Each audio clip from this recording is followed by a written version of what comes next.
Идеално. Добре дошли на всички. Сега започваме с нещо, което надявам се за някои от вас ще е познато, за други не толкова познато, но имам един въпрос по-нататък. Доста интересни неща, които също ще ви покажа. Почти всички са на линия в момента. Доста хора се опитаха да се регистрират, но нямаше свободни места. Самия софтуер, може би някои от вас не са запознати с такъв софтуер, но е възможно само 25 човека да са онлайн и да ни гледат онлайн в момента.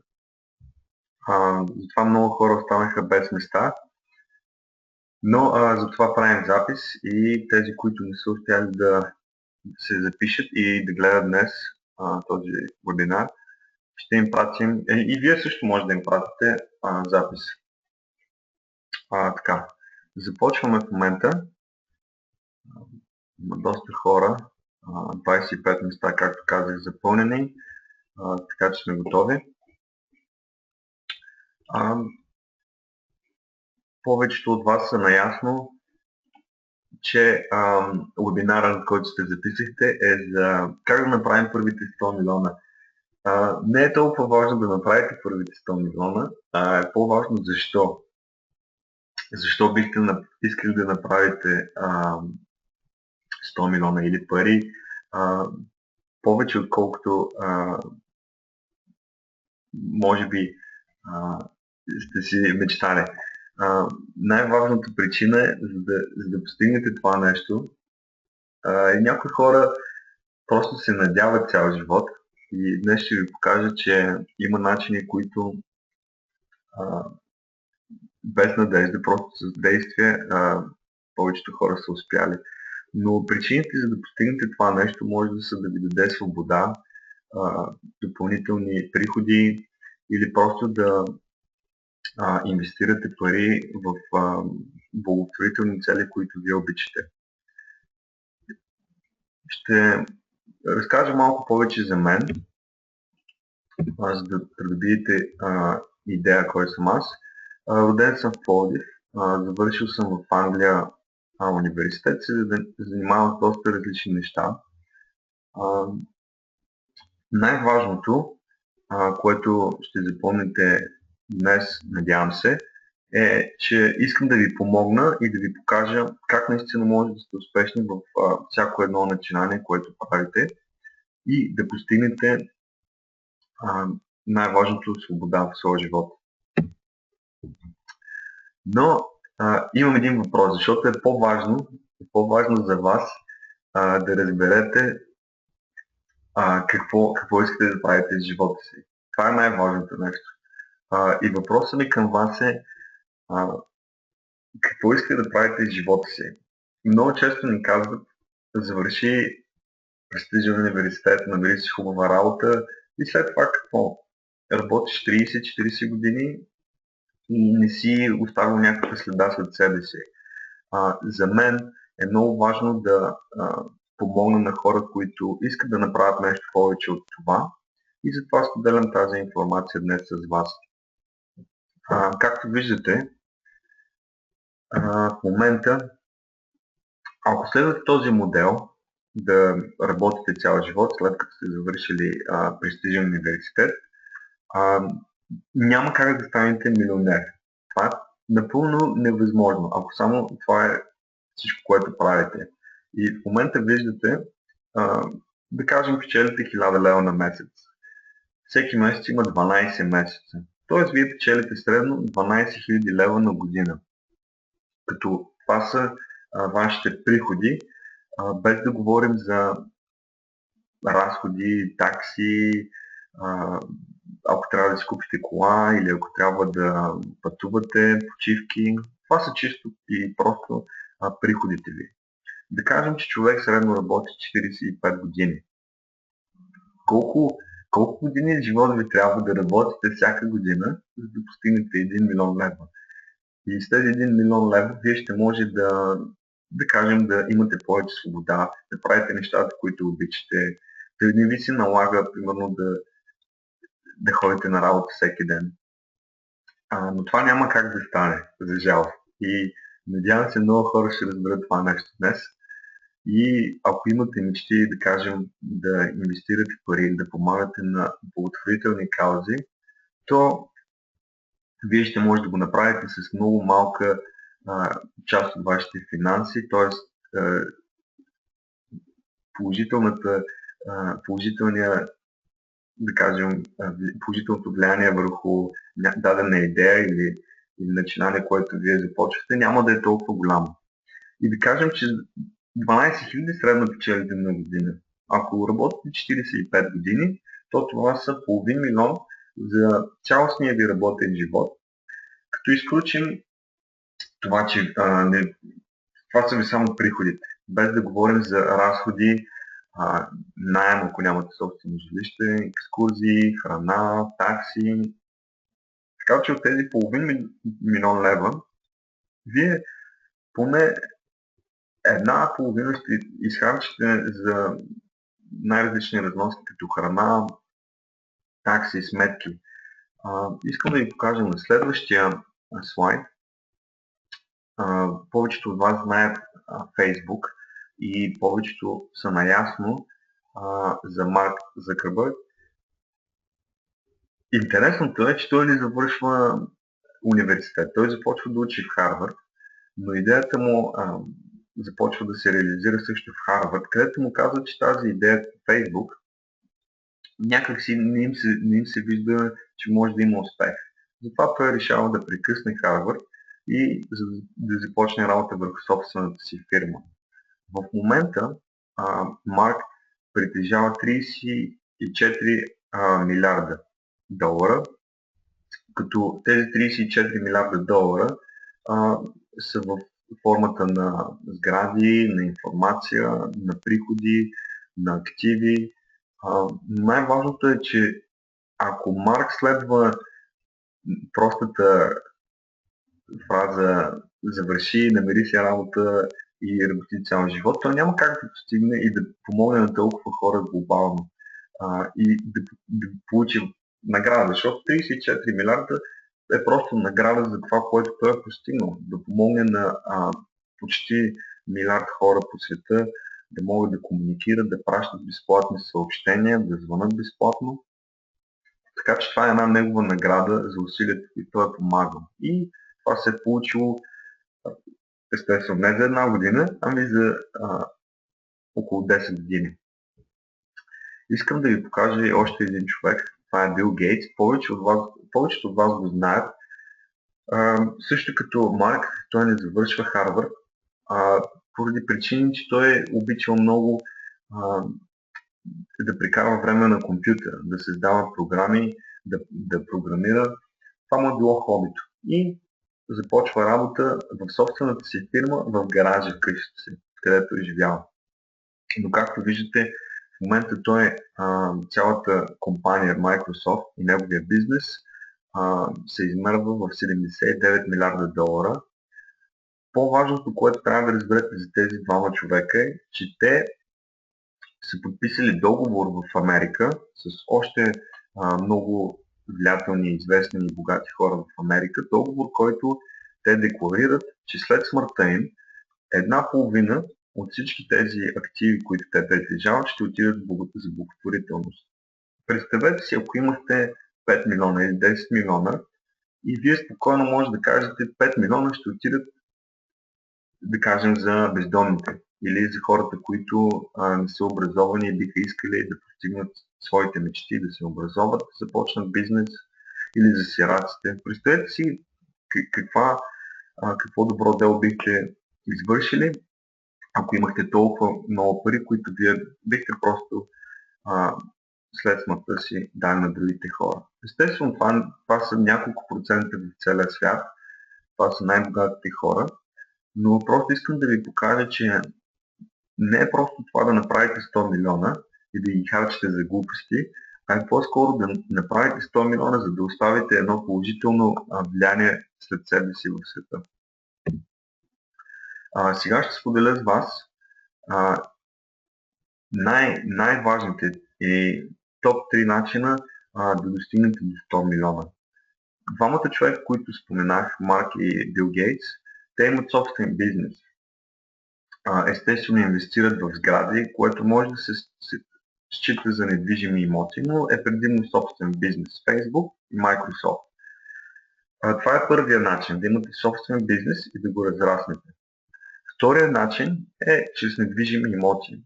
Недвижими имоти имам предвид да имате къщи, хотели, може би молове и вие ги поддавате под наем на хора, които искат да живеят, да развиват своя бизнес и в съответствие вие получавате приход за тези недвижими имоти.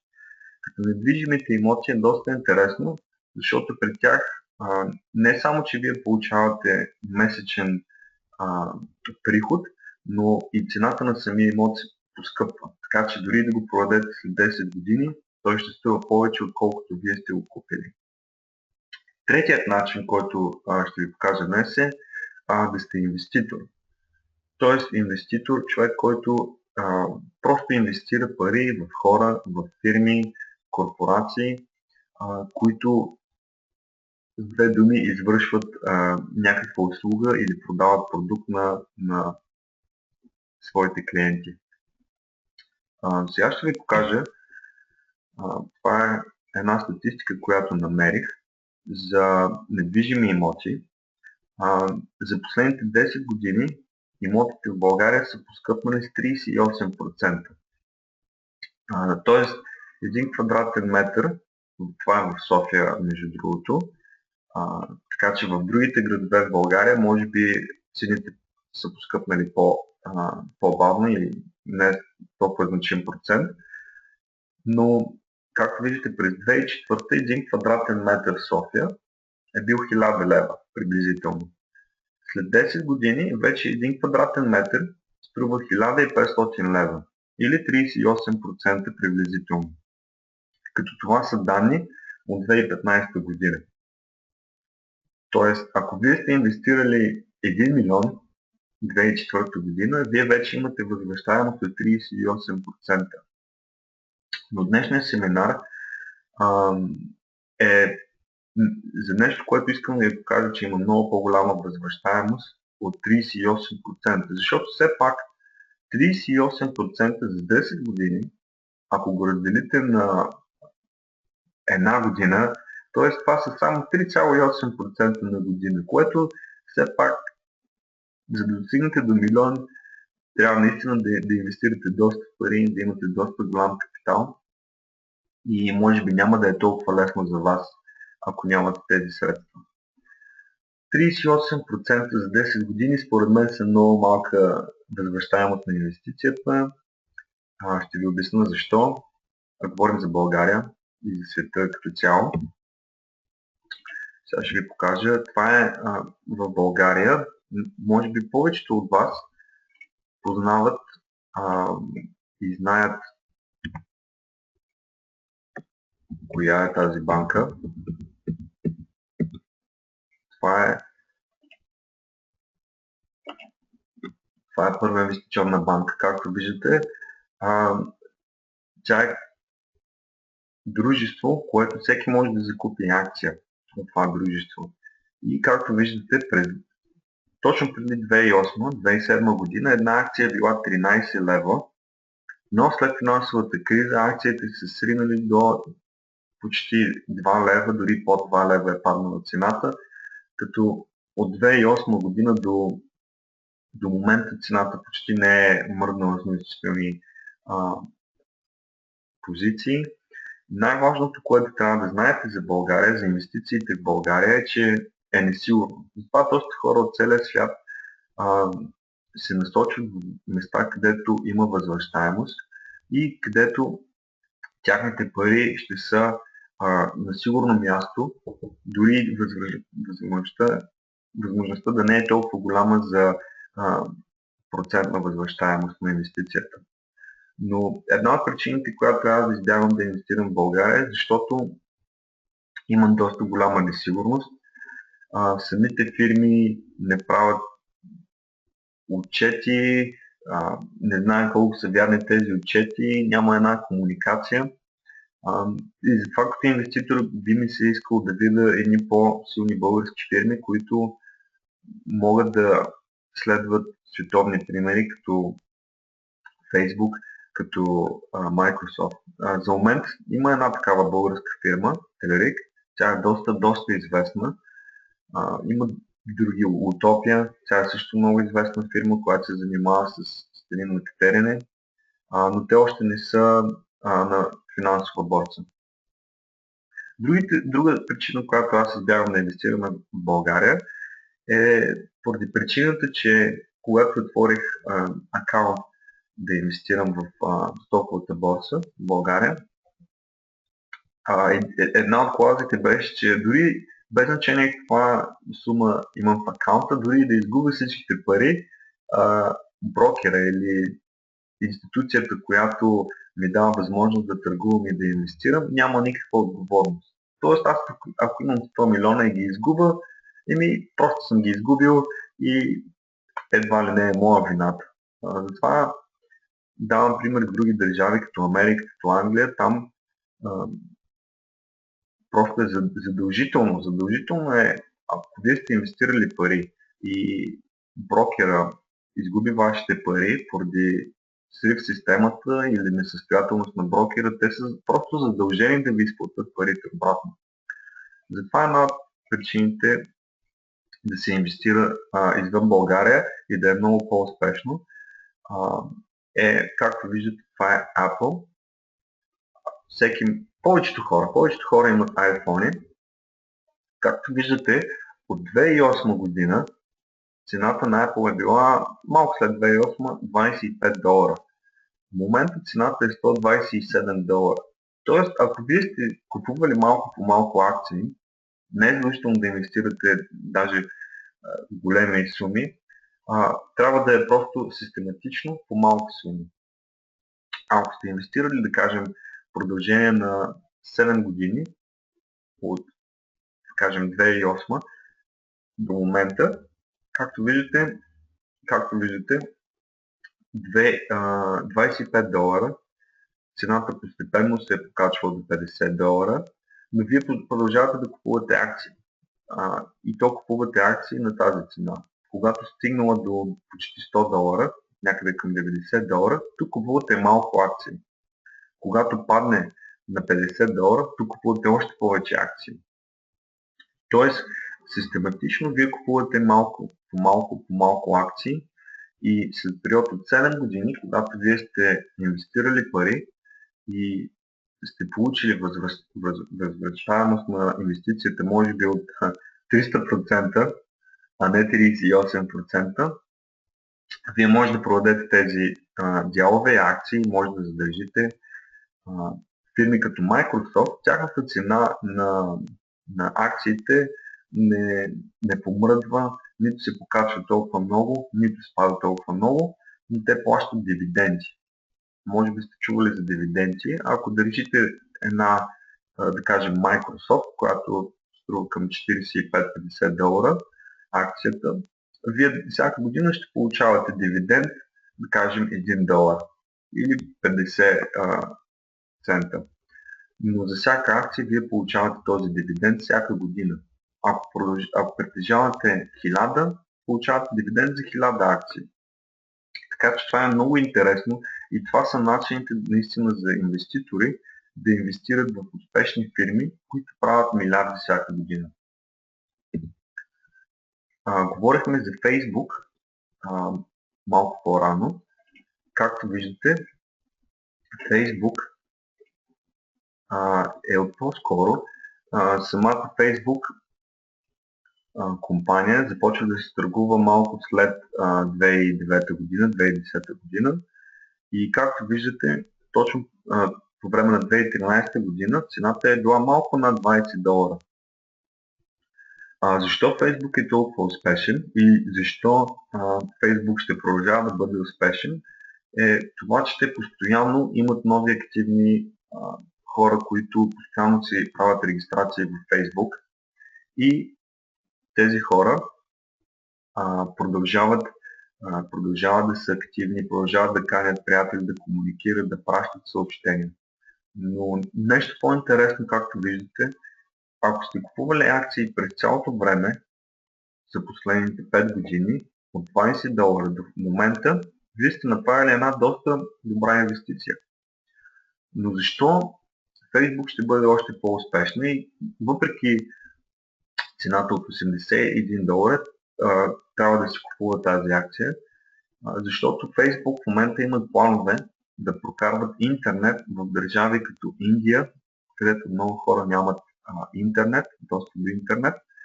Индия, Африка специално и други пазари, където хората нямат интернет, нямат възможност да се възползват от тези безплатни обаждания, безплатни съобщения и споделяне на информация. Също така, Facebook е много интересен феномен, защото е и маркетинг инструмент за много фирми. Много фирми инвестират пари в Facebook, за да промотират продукти и услуги. Така че за мен Facebook ще е много по-успешна фирма, отколкото е била и цената ще надмине $100 в следващите 2 години. Както виждате, в продължение на около 7-8 години Apple от $20-25 в момента е до $127, като е имало възвишения и спадове. Естествено, това е съвсем нормално в финансовия свят, но наистина Facebook е една много добра фирма и самите фундаментални параметри и технически параметри са в идеално състояние, за да се инвестира в Facebook. Сега искам да ви покажа каква е разликата между богатите и бедните хора и как за да станете инвеститор в фирми, в други бизнеси, да имате успешен бизнес в недвижими имоти, да имате недвижими имоти, които работят за вас и ви плащат приходи всеки месец, или да имате собствен бизнес, вие трябва да мислите различно от хората, които нямат това. И сега ще ви покажа защо и как трябва да мислите различно. Например, разликата между бедните и богатите хора, като няма нещо лошо в това да си беден, няма нещо лошо в това да си богат. Просто има различни плюсове и минуси. Бедните може би нямат толкова пари, не могат да правят много неща, но пък имат щастлив живот. Докато богатите, да кажем, те имат много пари, трябва да мислят къде да ги инвестират, как да ги направят още повече, как да помагат на други хора, защото няма човек, който да е станал богат, без да е помогнал на друг човек. Ако има такъв, той е спечелил лотарията или е постигнал това с лъжа, което на мен не ми звучи приятно и аз се абстрахирам от такива хора. Така че бедните имат менталитета на лотарията. Те се надяват да спечелят следващия милион, да спечелят от еврофутбол, да спечелят от тотото, да спечелят от националната лотария, докато богатите, те не вярват в лотарията. Те не вярват, че едно билетче ще им даде свободата, парите, възможностите и щастието да живеят един пълноценен живот.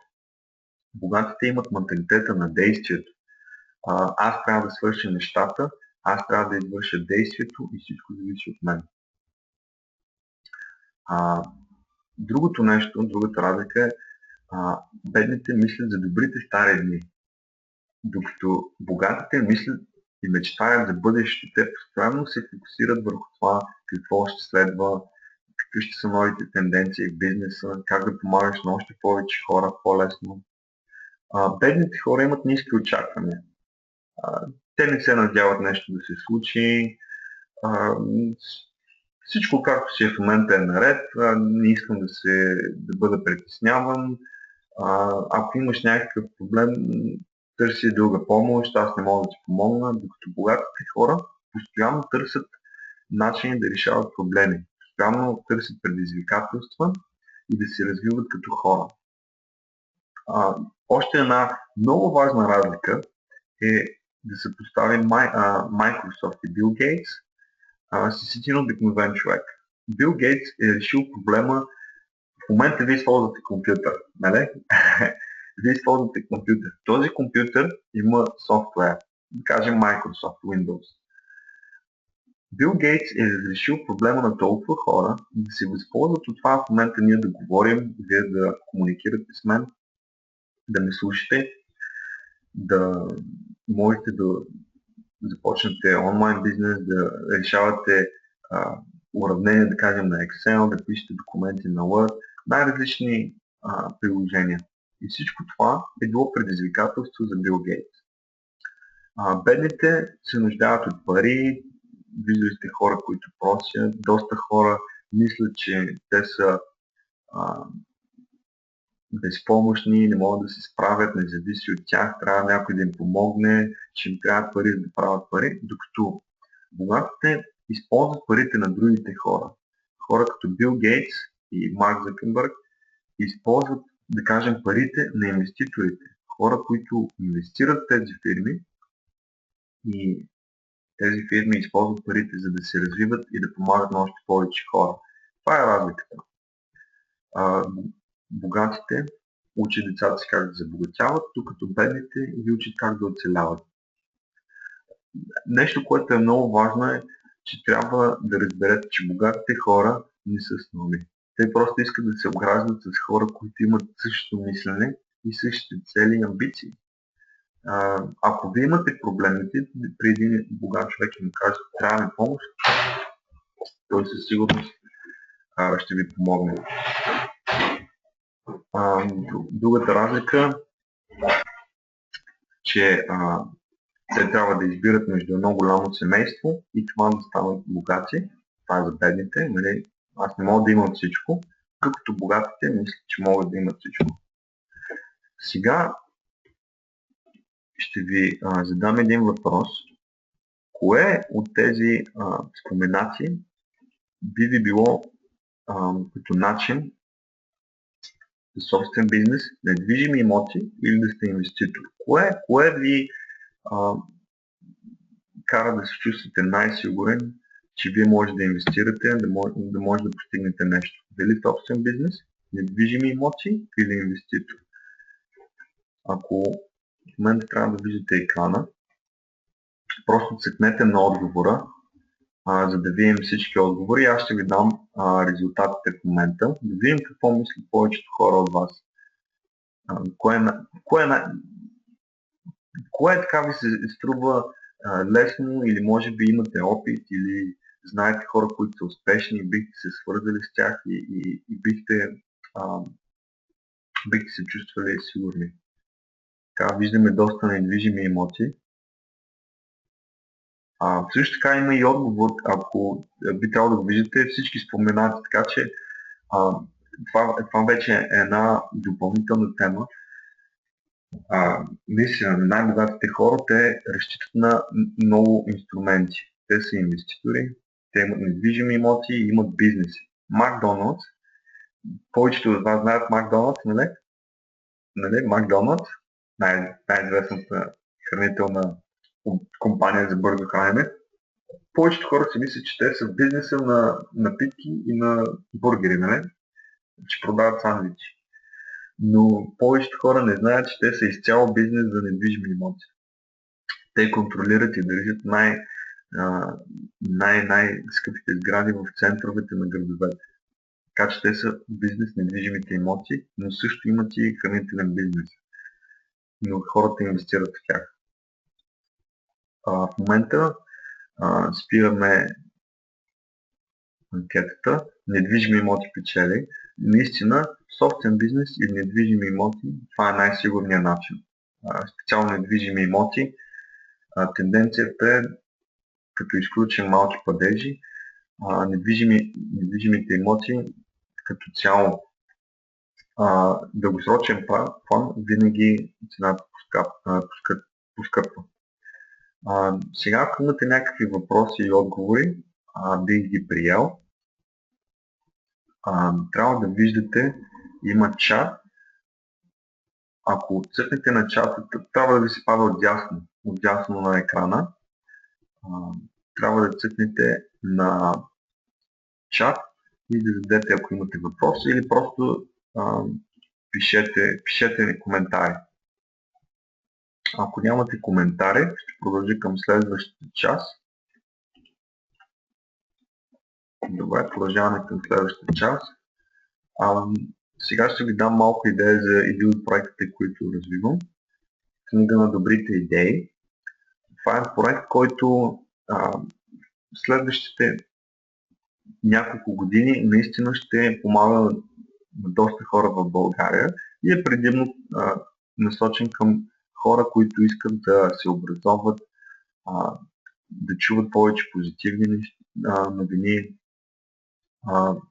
например да търсят не толкова материални облаги, но по-скоро социални, материални облаги, които да могат да върнат нещо на обществото. Това е книга на добрите идеи. Ще разкривам много други неща. Има много по-интересна информация. Ще имаме седмични вебинари, така че ще ви пратя също запис от тази тренировка днес, този вебинар. За вас, вие ще може да го разпространите. Но преди да приключим, искам да ви задам така една задача, след като приключим, да изпълните и да ми пишете на емейла, да се свържете с мен или на книга на добрите идеи. Може да отидете на тази страница и там да ми пишете. Ако искате да постигнете богатство и да стигнете до милионите, трябва да помагате на хора. Трябва да помагате всеки ден на хора. Ако помните на 1 милион човека, вие сте милионер. На 1 милиард, вие сте милиардер. Толкова е просто. Така че аз искам днес, след като приключим, вие да помогнете на един човек и този човек може да е всеки. Може да е познат, може да е от семейството ви, може да е непознат. Но вие трябва да помогнете на този човек и в най-добрия случай ще получите заплащане или услуга обратно, но това е най-важното. Вие трябва да помогнете на един човек днес, да ни пишете, да се свържете с нас и този, който направи най-голямо впечатление, може да помогнете и на повече хора, направи най-голямо впечатление на нашия екип, ние ще изберем този човек и аз ще направя по Skype 1 час сесия, 1 към 1 разговор с този човек и ще помогна на този човек да направи така един план, дали би искал да инвестира, дали да започне собствен бизнес, как, дали недвижими имоти. Така че това ще е една уникална сесия за този, който след като приключим, отиде и помогне на човек и пише. Ако имате други въпроси,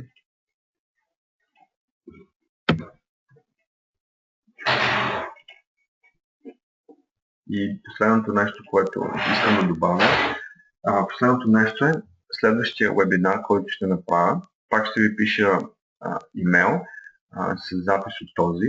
Но следващия вебинар, който ще направя, е малко по-различен. Той не е чак толкова да ви покаже какъв е начинът да направите голямо богатство. Той е по-скоро това как да пътувате. И то как да обиколиш Европа 900 лева за 21 дена. Нещо, което направих не толкова отдавна и ще споделя това с вас в следващ вебинар.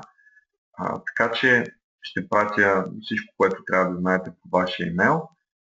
Но това е следващия вебинар, който ще направим. За тези, които се интересуват повече да знаят за това как да постигнат едно богатство, както казах, вашата задача днес е да отидете, да помогнете на един човек и да се свържете с нас по имейл и ще изберем един човек или на Facebook страницата на книга на добрите идеи и ще изберем един човек, с който аз ще работя за 1 час онлайн разговор по Skype и ще ви помогна да създадете един план за бъдещето, за вашите финанси. Това е напълно безплатно, естествено. Това е награда за вашите усилия и за това, че поемате път към това да помагате на други хора. Това е от мен. Приключваме днес и благодаря ви много за вниманието. Ще се видим на следващия вебинар и останете усмихнати до следващия вебинар и до нови срещи. Чао, чао!